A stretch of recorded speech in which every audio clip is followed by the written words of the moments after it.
Hey man, say man, back at y'all again today, man, with another video.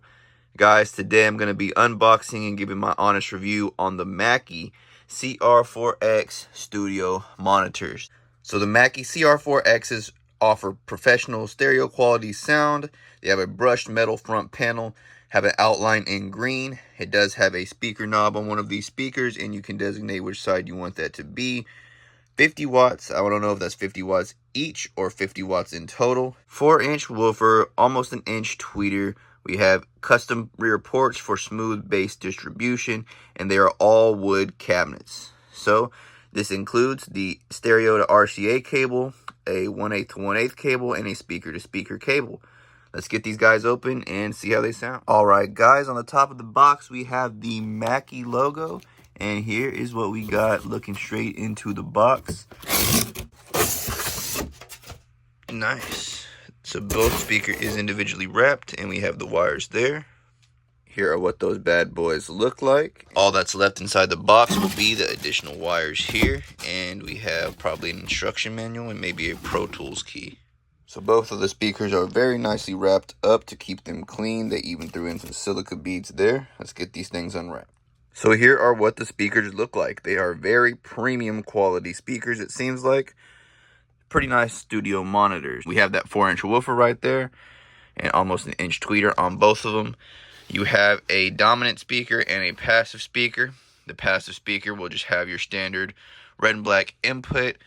This is the port they were talking about. Nice wood construction cabinet, and the brushed aluminum or brushed metal face is pretty nice as well.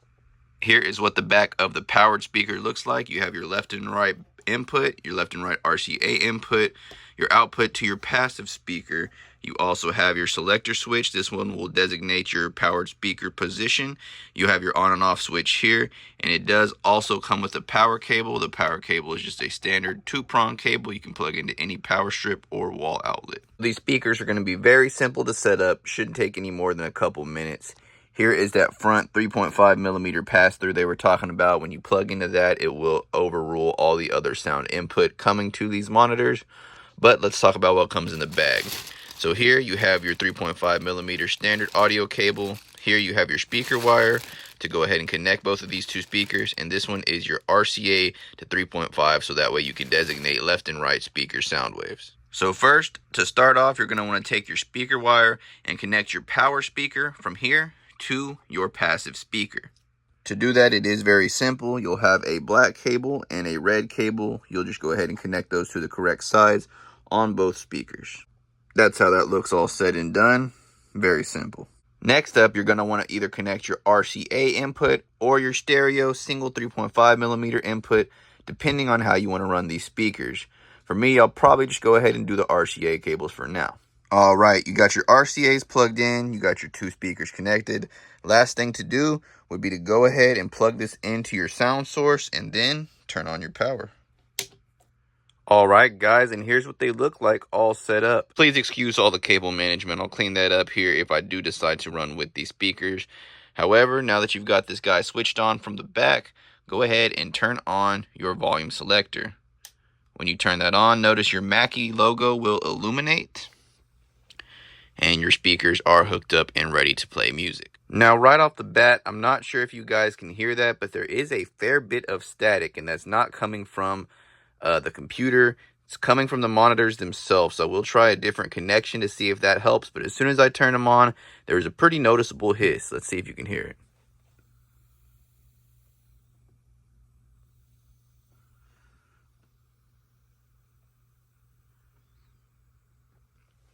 Obviously, in a studio setting, that would be pretty overwhelming. But let's go ahead and play some audio.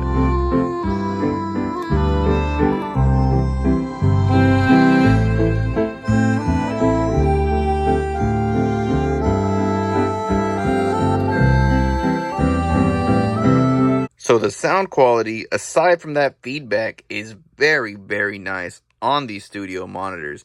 I mean, even though they're only 50 watts, they just about lit up my whole house, and I'm in my bedroom right now. These speakers pack quite the punch for the price point. Here I am operating the speakers on about half volume. I'm not sure if you'll even be able to hear me, but they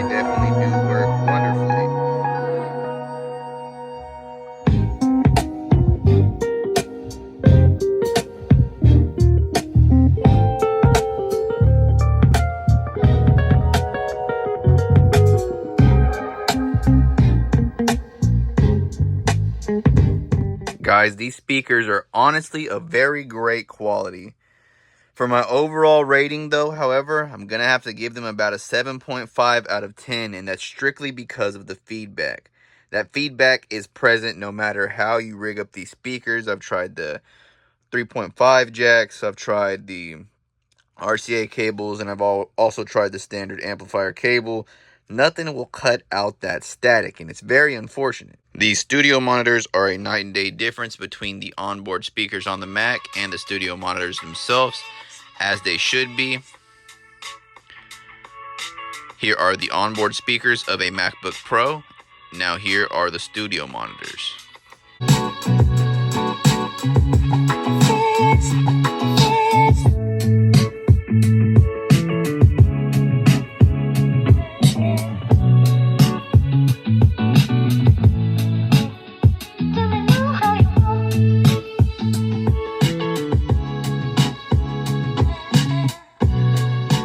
Still, however, overall, the quality on these speakers, I'm going to have to give them the 7.5, simply put, for the fact of that static. I mean, listen to this. And it's pretty crazy because the static is not dependent on how high you turn this volume knob. Just the minute you turn it on, the static is there.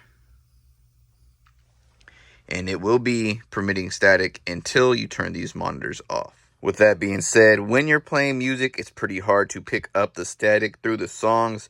However, if there's a break in the music, a pause, it switches to the next track, you will definitely hear that static. So there you go, guys. That will be my honest review on the Mackie CR4-X studio monitors. They are really nice speakers with great sound quality. However, the only function I cannot get past is the amount of feedback these speakers produce. Now, with that being said, it's possible I just received a bad batch, and maybe if you buy these speakers, you won't have the same issue. However, I just wanted to be completely transparent with my experience on the Mackie CR4-X. Guys, thank you so much for watching this video. For $100, these speakers are not that bad of an option to go with if you just need some entry-level studio quality sound. However, you will have to get past that feedback. Thank you guys for watching this video, and I'll see you in the next one.